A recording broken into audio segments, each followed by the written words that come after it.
In this video, you'll learn how to fix the Discord stream paused problem in just a few minutes, so you can keep watching your friends without any annoying interruptions. First, open Discord on your computer or browser. The stream paused issue usually happens when Discord thinks the stream window is inactive, and the fix is super simple once you know exactly where to look. Next, click directly on the stream window when the pause appears. This is the most common fix and usually resumes the stream instantly. If it doesn't work, leave the stream and rejoin the voice channel again.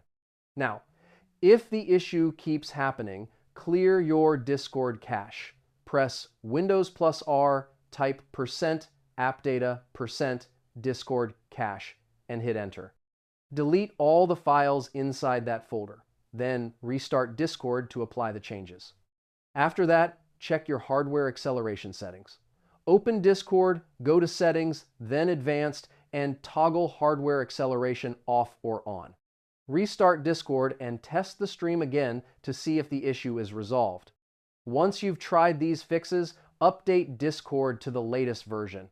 Outdated versions often cause streaming bugs, so keeping your app current ensures smoother streaming and better performance overall every time you connect. And that's it. Your Discord stream pause problem is now fixed, and you can keep enjoying your streams without interruptions.